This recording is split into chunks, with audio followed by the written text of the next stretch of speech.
momento no tienen un piano para seguir su práctica fuera de la escuela de música. Entonces él les está sugiriendo a los que están aquí acompañados con nosotros a que si tienen el plan o pueden establecer como clases intensivas como un espacio para practicar música.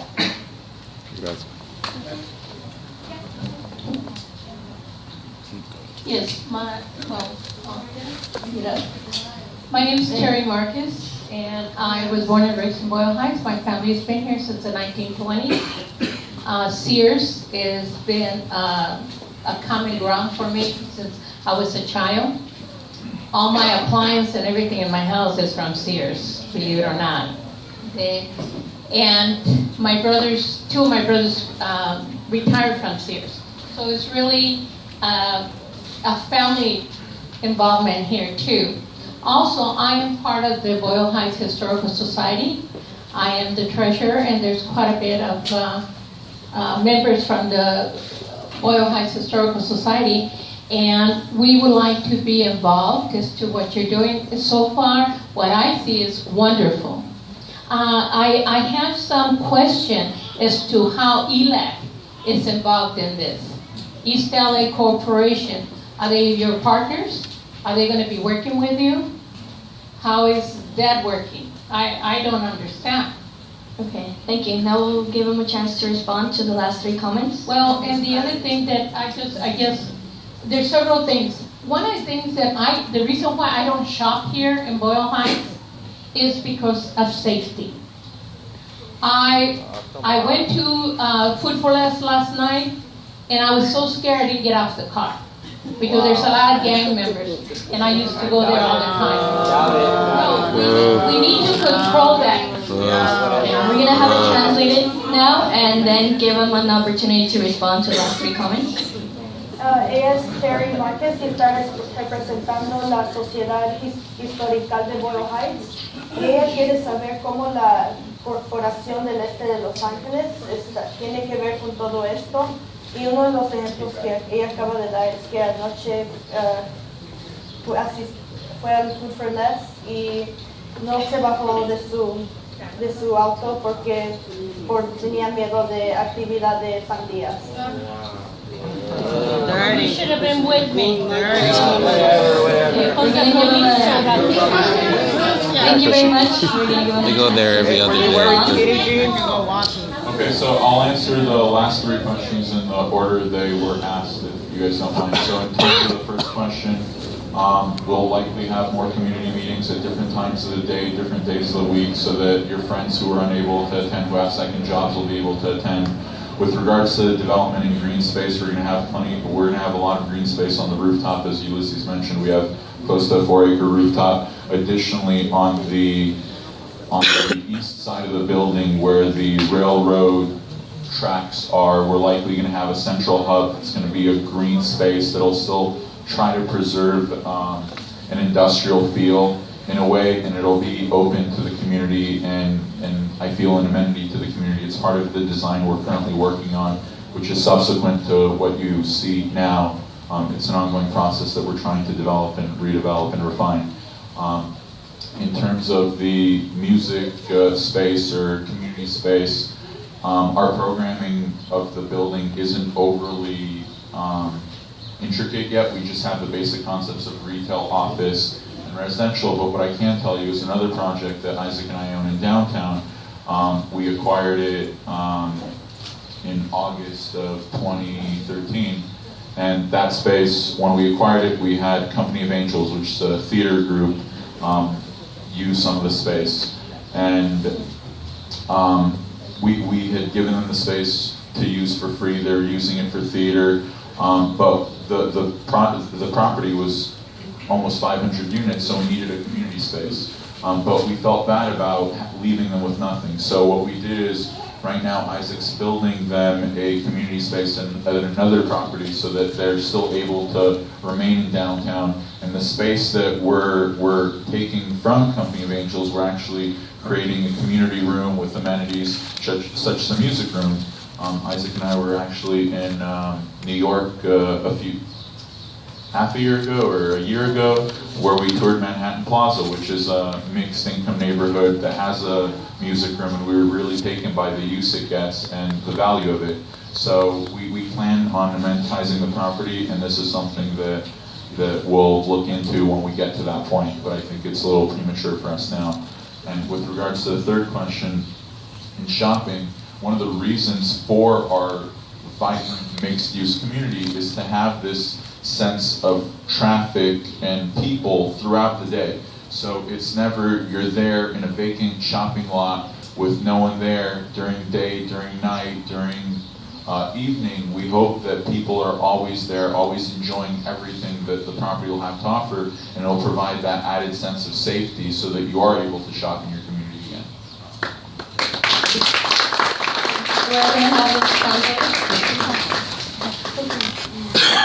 Acerca de los planes de cómo la comunidad se puede involucrar más, van a haber más juntas comunitarias en el futuro. Y acerca del espacio verde, él nos acaba de explicar que en la parte de arriba del edificio va a haber una área verde que va a estar abierta para la comunidad. Y el último comentario acerca de la escuela de música, el plan de música es todavía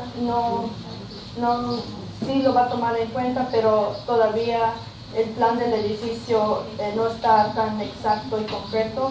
Y hay un grupo en el centro de Los Ángeles que ellos adquirieron un edificio allí y ahora el grupo lo está usando para teatro y están también creando un centro comunitario.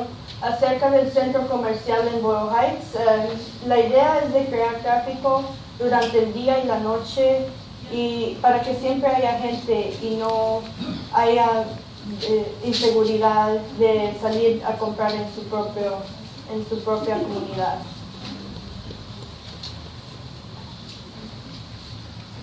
Hi, my name is Fanny Ortiz, and I basically want to know, are you going to offer affordable housing?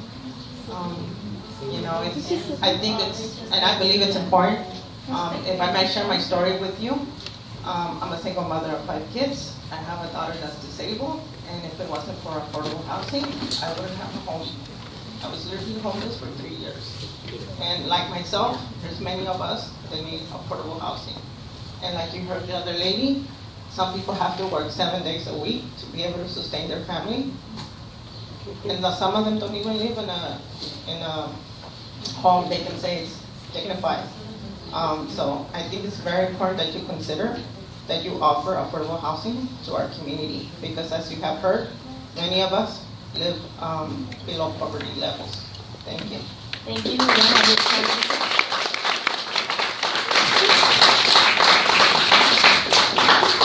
A ella les gustaría saber que si van a haber viviendas de bajos recursos.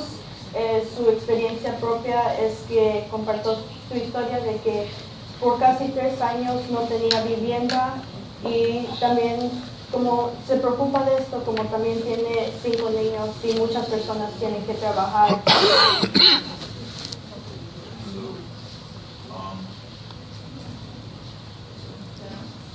I think it's on. So I'll answer that question, but I also remembered I forgot to answer 2 other questions, one for you and one about East LA Community Corp's involvement. So in terms of the historic, our historic consultant is Robert Chattel and Associates, who did the Boyle Heights Hotel, who's working on the Breed Street Shul, who has a lot of experience in the area, and I have no problem putting you guys in touch to work together on the project and what we ¿Se quebró? Se cayó. ¿Se quebró la silla? Sí, se quebró. ¿Eso qué? ¿Qué? ¿Se quebró la silla? ¿You okay? Con permiso. Yes. No, until later. ¿Qué tal que por fuera? No.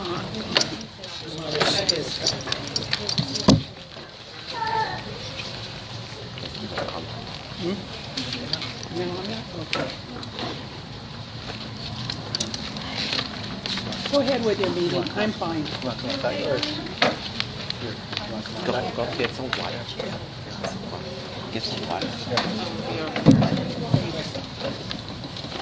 Go ahead with your meeting. Hope you're okay.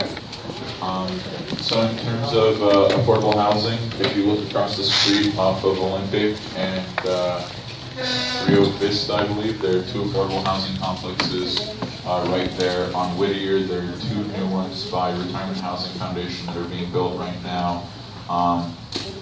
Isaac actually owns more affordable housing than he does market rate housing.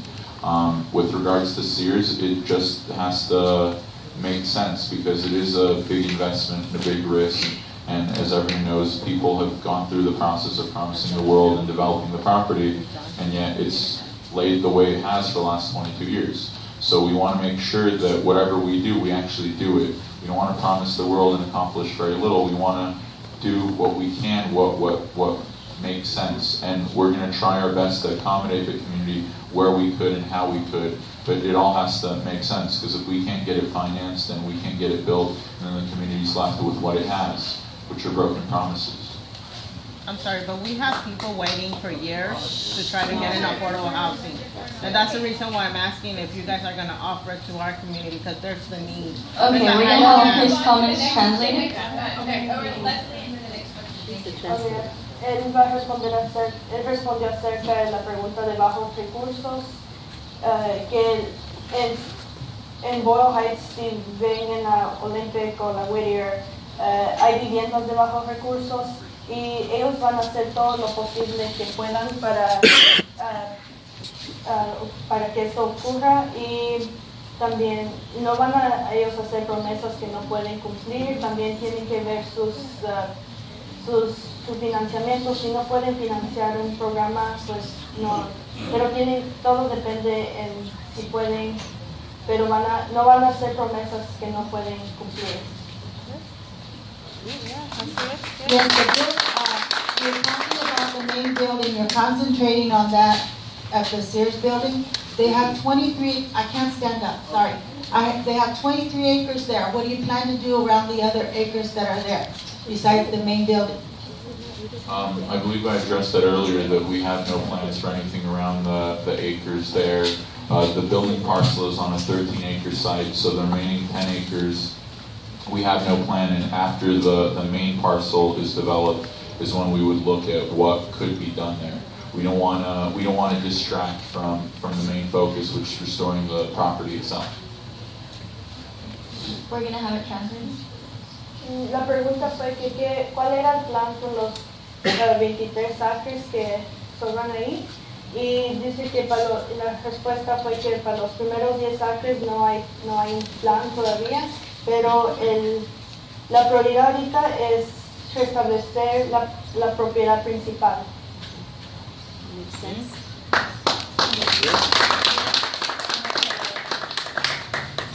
I have two questions. Do you already have potential retailers to be housed in the development? Does it include a big retailer or a supermarket? La pregunta fue que si ya tienen algunas tiendas o supermercados que van a estar ahí.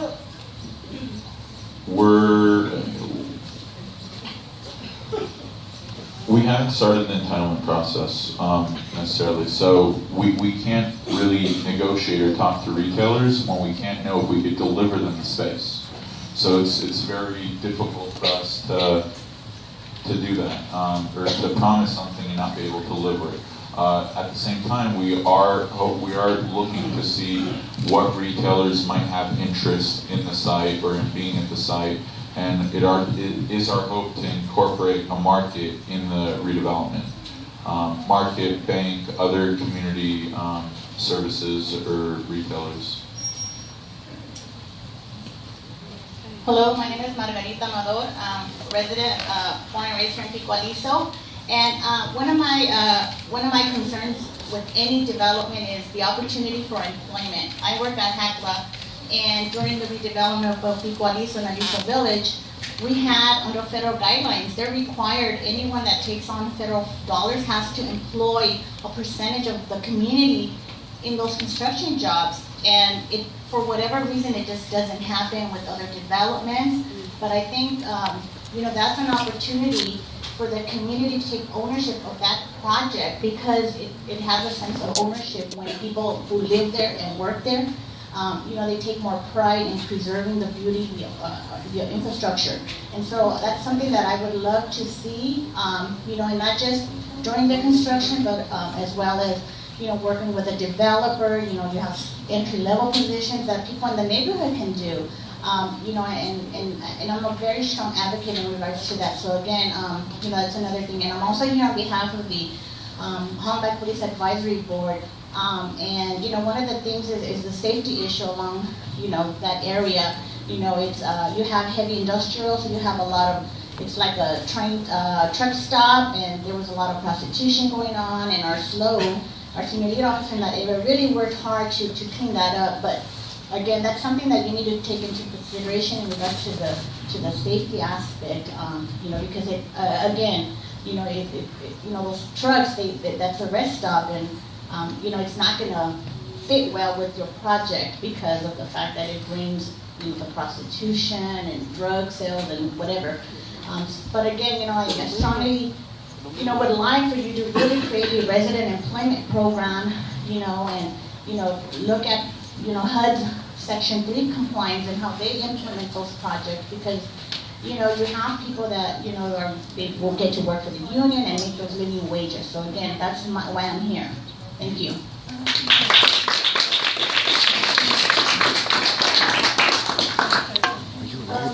¿Puedo regresar al comentario, a la respuesta que él dio y después voy a traducir lo que ella acaba de decir? Not really.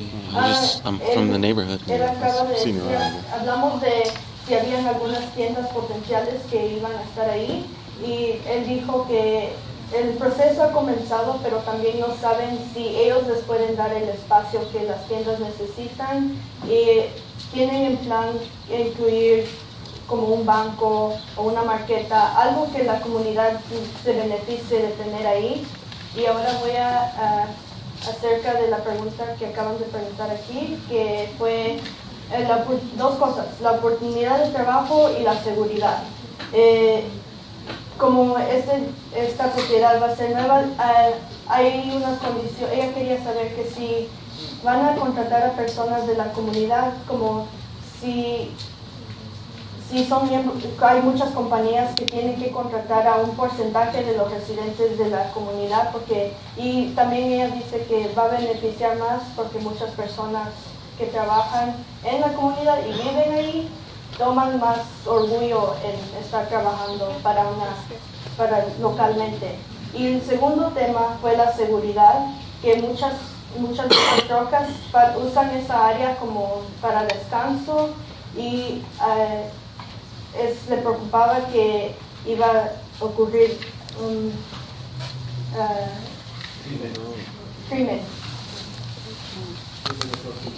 de prostitución y de drogas. So, with regards to the first part being the local hiring, the project you mentioned, you correctly pointed out, received federal funding or federal subsidies, which required it to have certain job roles.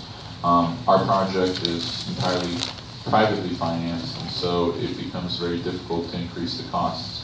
That said, it's our every hope to bid out every job openly, and that local residents or local companies will bid on these jobs and obtain these jobs. So we do hope to have a significant local workforce. With regards to crime and safety, the first thing we did when we acquired the site was to figure out who is leasing what, who is doing what, who is using what for what, because we were very confused. There are certain parts leased out to one person, subleased to 10 other people, and so we ended up acquiring a site with 4 tenants and 20 subtenants. And so the first thing we did was meet with every tenant and tell them that if they want to remain, that they have to clean up, they have to make it a nicer, more presentable site. And so our entire efforts thus far have been cleaning up the site and making it more presentable and more attractive. One of the things that we're slowly going to be working on in the near term is hopefully putting up a picket or an iron fence around the property just to give it a sense of community rather than the chain link fence and posts that are currently there. So hopefully that will add to the sense of security and safety. I'd like to add a little bit regarding the public safety piece. Recently we met with Captain Baeza and several of the senior lead officers here in the area. You know, it goes without saying that when you have a vacant area that has no activity, it's a welcome sign for crime. In Mango, she mentioned various types of crimes that were currently taking place there. And again, immediately as soon as Mr. Shomoff and this development process began in terms of the acquisition of the property, that was one of the big concerns regarding addressing the site, the cleanliness and also the safety issues. And in discussing the project with Captain Baeza and the senior lead officers, they agree in terms of what this kind of presence brings, that when you bring life to a project and you bring life to an area, you automatically create a synergy that pushes away that element that would be attracted to doing the stuff that had been taking place for the last 20 years on that property around to take care of that. So that's something we're working closely with the captain and the local Holman Police Department and the team here. That's something we're community festival in June. One of the top priorities on this project. With other nonprofits. That's already get together. Even now, it's right off the bat. It's like a little intramural basketball tournament. Right off the bat. I was one of the people they were doing illegal dumping, right, Isaac? One of Jason. People that were doing the illegal dumping right off the side of the oil changes, all the dumping oil on the side, right on that. Yeah, all that got taken care of immediately. So, along with other issues that were dealing with the crime element as well. So just wanted to bring that to you. Thank you. Thank you for sharing. We're going to have it translated now. Tengo que regresar un poco.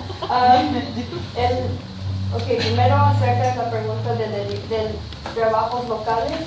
Sí, tiene razón de la pregunta de si tienen que contratar a un porcentaje de personas que viven aquí. Porque este proyecto ha sido fundado por dinero federal, tienen que contratar a personas de la comunidad y entonces ahorita tienen que ver cuando hay fondos. En este caso no hay. Estaba diciendo que en este caso no hay fondos federales que se están utilizando en este proyecto. Entonces los requisitos que estaban utilizados para los proyectos que Mango estaba describiendo anteriormente, esas restricciones no están de esta parte para este proyecto. Pero es el deseo de este equipo para trabajar para asegurar que las oportunidades de empleo sean disponibles para los miembros de las comunidades y las compañías sanitarias para que puedan meter ellos sus propios presupuestos y tengan la oportunidad para tratar de obtener sus trabajos en la mejor capacidad disponible en este momento.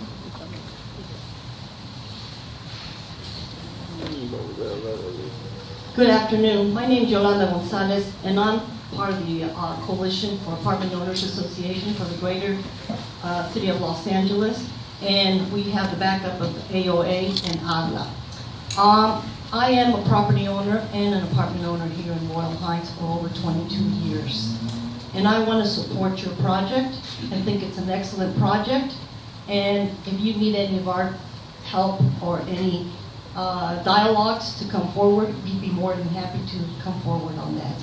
Also, I think that it's the requirement of this forum that we're having that you do some explanations as to what is low income and what's affordable. I am a HUD certified occupancy specialist with my husband, and I have owned HUD projects. And there's a big difference. This is a private project, but we can negotiate. And not only that, there are already laws that establish how much has to be established in a project like this into affordable. And if they want to establish low, that is up to them. So you better understand that. And I'm going to make it very clear. When I first brought my project, this is a comment, and I came into this community. I am a naturalized citizen. I became an American citizen. And when I bought my project, they told me this was a community for Mexicans only. That is going to stop. Because I was the first one to integrate my building. My building is the United Nations. And if anybody of any community here in this community, a private organization, any organization starts responding that way, we're going to take it now that you guys get unfunded, because this is a community for everybody. This is a country for everybody. And if you want to go back to the history, who established this community? It was the Jewish people. And many times, many of our community members have asked us, where are they? They are back. And they're going to make sure that this community comes back with good funding and good funding. Okay, thank you for sharing.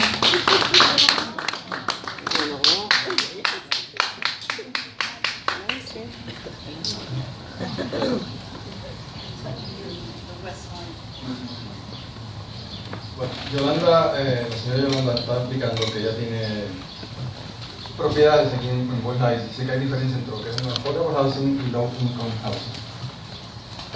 Y aclaraba que en este caso es una empresa completamente privada, ellos son los que determinan qué hacen con sus propiedades.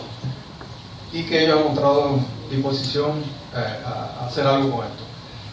Aclaró su posición de que debemos olvidarnos de que esto es sitio para mexicanos y que si vamos a la historia, esto no fue fundado por mexicanos, fue fundado por judíos, por Heights, y que debemos tratar de integrarnos en vez de estarnos separando por grupos. Dice que su propiedad ya la llaman las Naciones Unidas, tiene gente de todos lados, y que debemos romper esa barrera de identificar Boyle Heights únicamente como Mexican Community.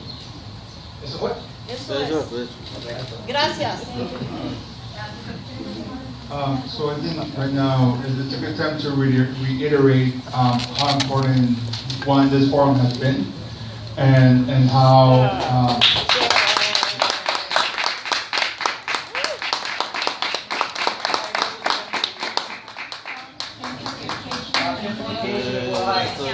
Don't believe their fucking lies. You say don't believe that dude, don't believe that dude. These guys are all bullshit.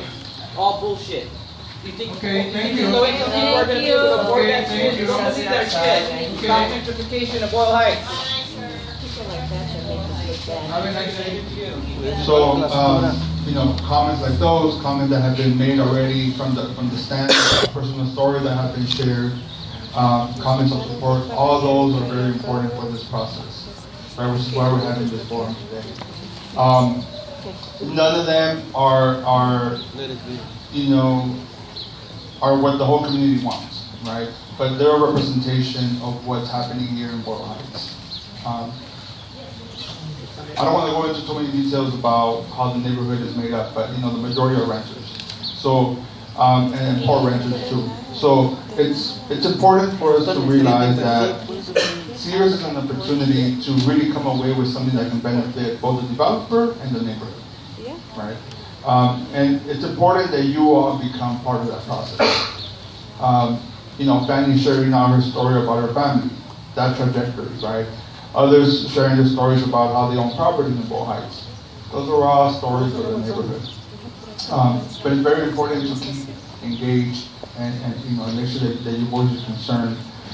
In regards to the question about ELAC and how we're involved, you know, ELAC was funded in 1995 to really advocate for the needs of low-income and moderate-income families in Boyle Heights and unincorporated East LA. And we've been doing that since then.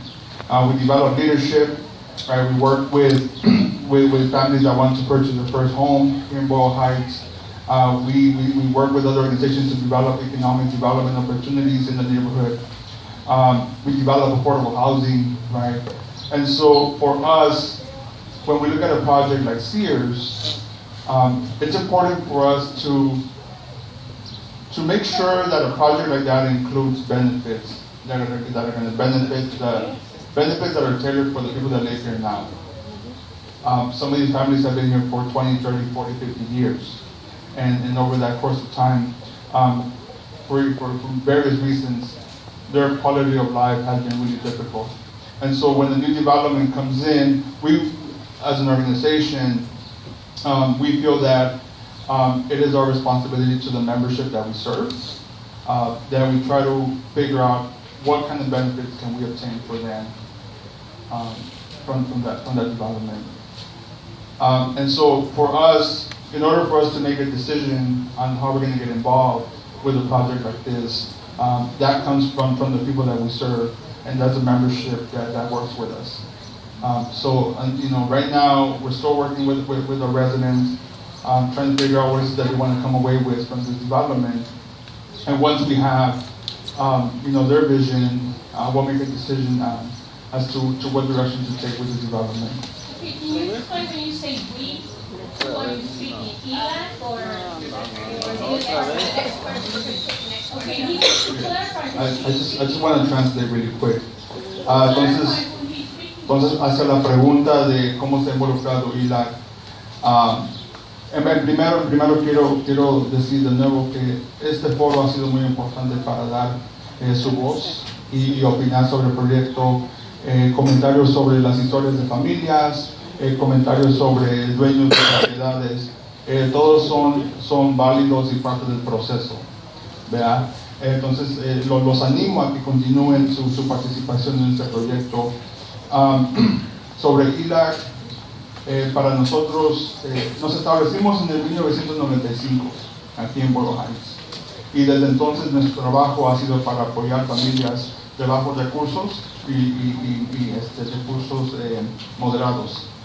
Entonces, a través del desarrollo de vivienda económica, el desarrollo de liderazgo, apoyamos a familias que quieren comprar su vivienda por primera vez, trabajamos con otras agencias para crear oportunidades económicas aquí en el vecindario.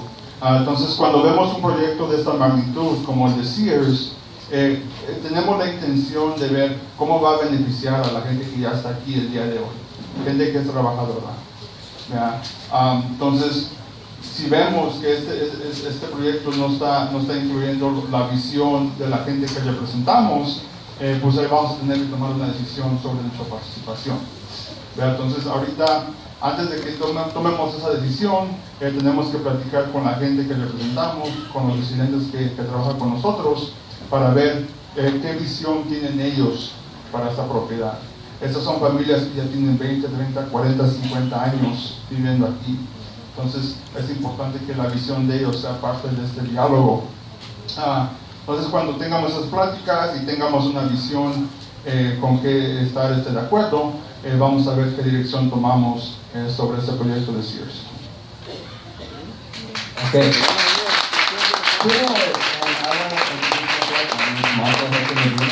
And I live in downtown, but I teach music here in Boyle Heights, and I just want to say that this is a great project. It is going to bring life to the community, but however, it is a private project. Again, por nosotros de no sabes la ley en Estados Unidos, esos proyectos privados es no mandatorio for the community. He's bringing this community meeting because he wants to reach out and be a good neighbor. But you have to understand that we as a community, whether in Boyle Heights or downtown, and you want to see better changes for the community, you have to go through our civic leaders. The ones we voted, Jose Huizar, Gloria Molina, our state assembly, and we have to form a committee to get what the community wants. We can't sit here and talk to developers who do private projects because they're not going to listen to you. They're doing this as, again, being a good neighbor, but they have their agenda, and their agenda is to make money, and they deserve to make money. They're investing a lot. But again, the only people who are going to fight for us are our civic leaders, and I suggest that we form a committee for Jose Huizar to work on this, because Jose is the liaison.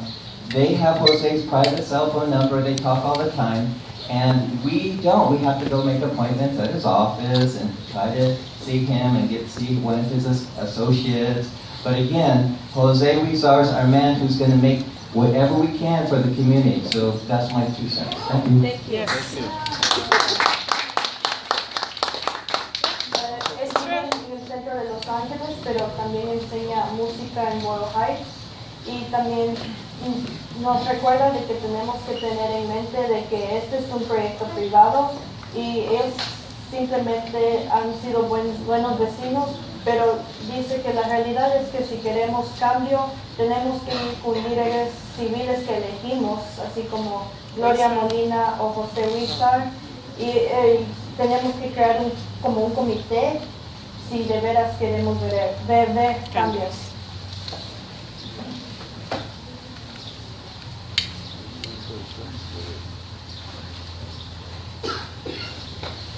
Hi, my name is Daniel Paredes. I actually have kind of technical questions. I know you guys didn't mention that you're not getting subsidies, it's all privately funded. But you also mentioned that you want to bring in eateries or markets. So I was wondering, do you guys need to apply for anything other than like a historic permit, like a density bonus? Are you guys seeking density bonuses? Or for the eateries or market, are you guys seeking conditional use permits for alcohols? Are you thinking about having to apply for that? And I also was wondering if you guys have an idea for the market, what the square footage, if you have an idea already about what kind of size it will be in terms of square footage for the market. So.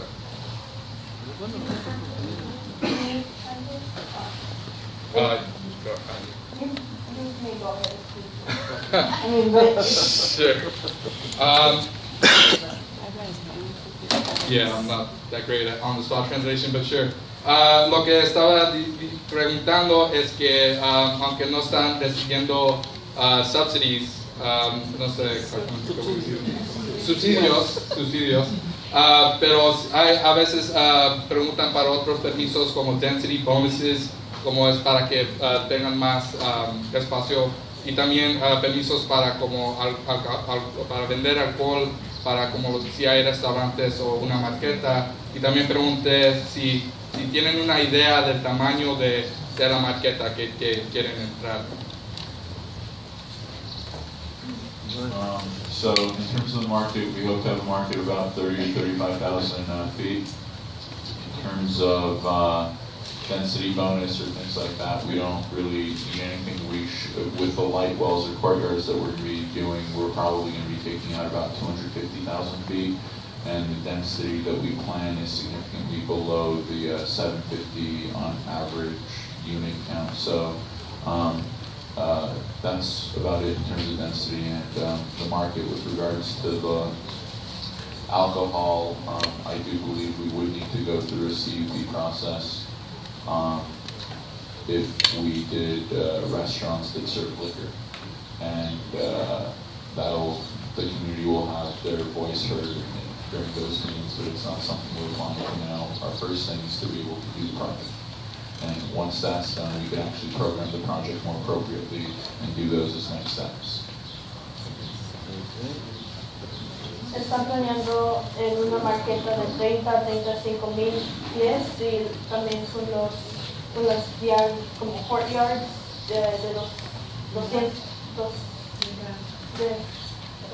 terrazas de 250 mil pies y también acerca del restaurante de alcohol, permisos de alcohol.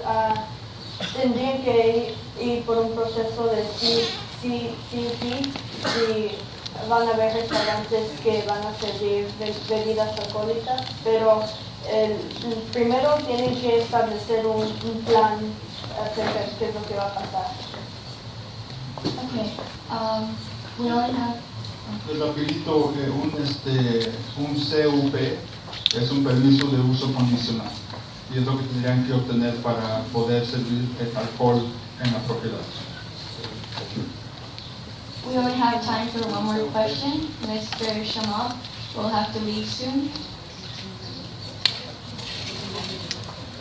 And it will be the final question.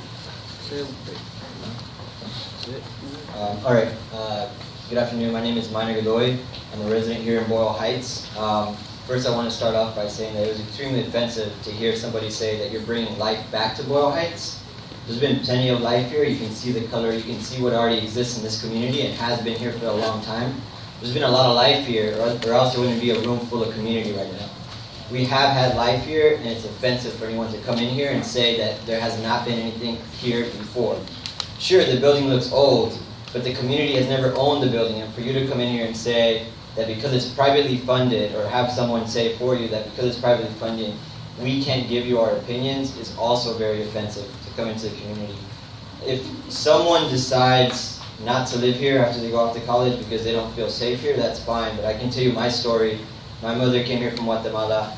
I grew up in Wyvern Wood. I was born into Wyvern Wood. I went on to college, I graduated, and I moved back to the community. I feel safe in this community. I have had no reason to feel unsafe in the community, but I also feel fine walking around and talking to people around my community. because there is life here. And if you'd like to go see it, I'm happy to walk you around so you can see what already exists here and has been here for a long time.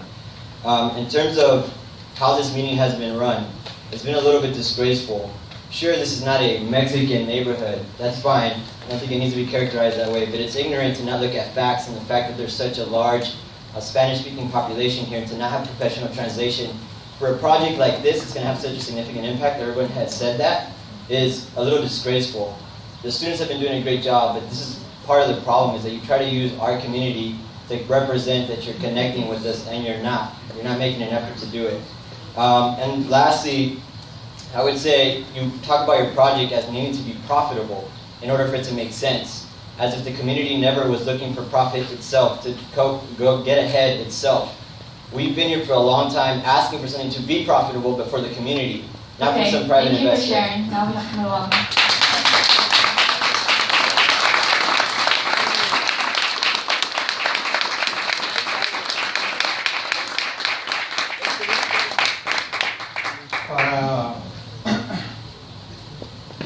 Caballero, no tome su nombre.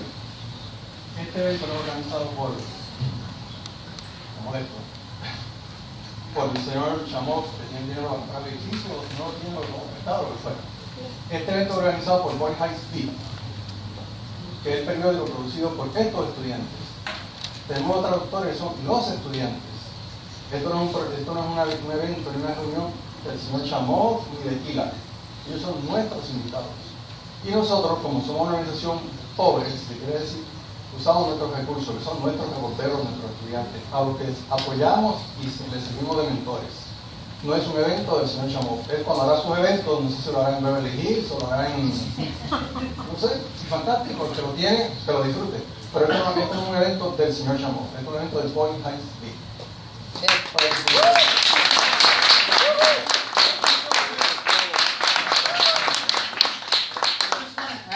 As a parent, just you back here, as a parent, I'm proud of the kids, the white shirts, Boy High Speed.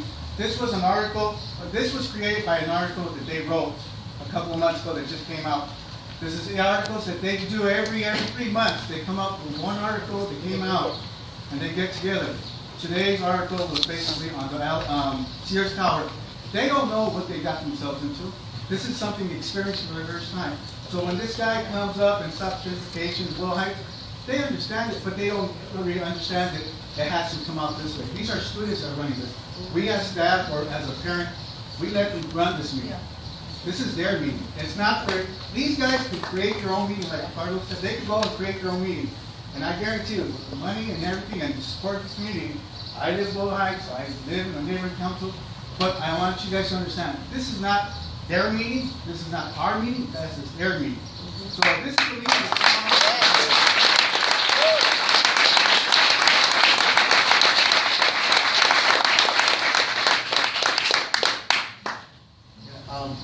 just want to point part about the comments that we made.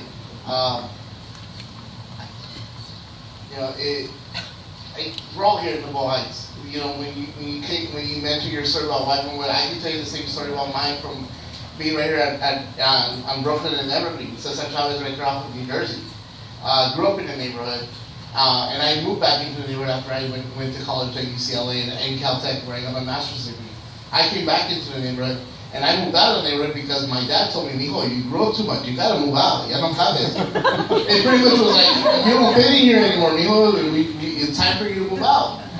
And I moved out, and I went to downtown, but I've always kept my eye back in coming back to Boyle Heights, and that's why I myself have always been active in the neighborhood, regardless of whether I lived in 90033 or I lived in 90015. And so, as somebody who's been a lifetime stakeholder in the area, I want you to understand, the concept here is not about saying about bringing life back into the Boyle Heights. We know there's life here. I know there's life here. We're all part of the life here. We're talking about bringing life to a site that's been dormant for years. A site that could be a jewel for the community.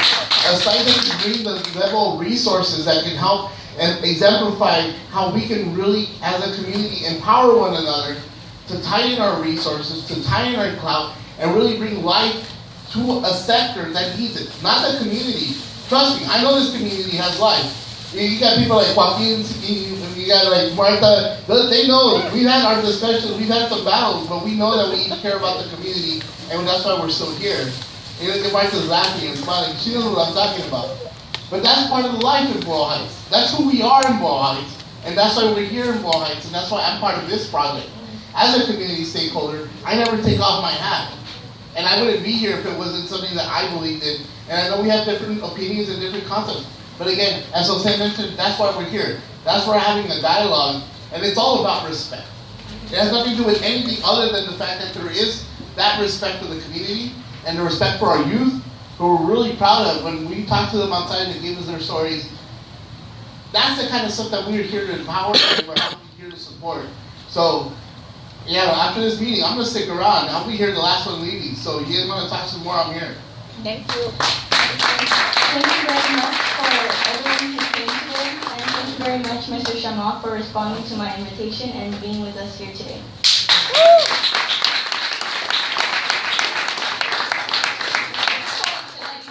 We've arranged for a story booth outside, so if you all have something that you want to share about the Sears Tower, about this process, it's right outside, and it will be great to capture those stories, which we'll be putting online as well. And also, did we ever set up, one other thing is that if you are interested in being notified about meetings and events and the planning process, is it set up? There's a flyer in the front with some information on who to contact. So there's a flyer, and I also quickly want to acknowledge the other members of our team here because there's a lot of people who helped make this meeting happen. So that's Jessica Harris, she's our deputy editor and community manager.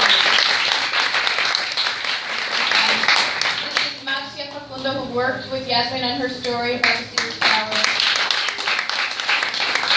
This is Chris Rivera, another one of our mentor editors. Community outreach. And Albert Sabate, who's making a video of this, and part of our team.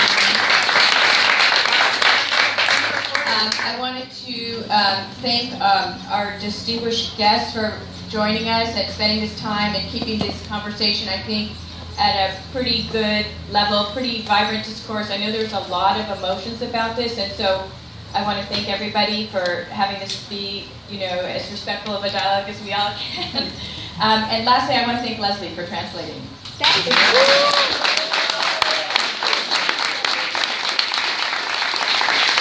And Yasmin for getting her story, getting this conversation going. And,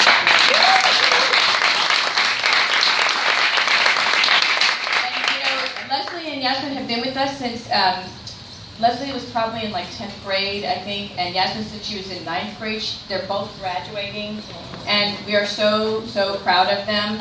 And Yasmin's been writing a lot about public spaces, historic buildings, and I hope that it's a passion that she continues. So. Can they say when they're going to? You gotta tell them what it is they're going on. I think they're still waiting for word from a lot of places. That fair enough? Where did you get accepted into? Come on, you were proud of it. Yes. I got accepted into 3 Cal States and 2 UCs. Oh, good.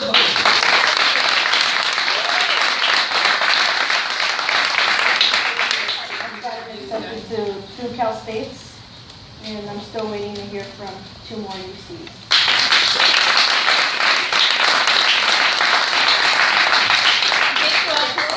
Boyle Heights Beat. We have some shirts if you want to buy a Boyle Heights Beat shirt, and we hope you all continue to be involved. The one other thing I'll say is that Jessica also works with adults who want to tell stories about the community, so if you're interested in participating in those meetings, please find Jessica. And lastly, I want to thank Mary Lou Fulton. I don't know if you want to say anything, but Mary Lou is from the California Endowment, which supports this project.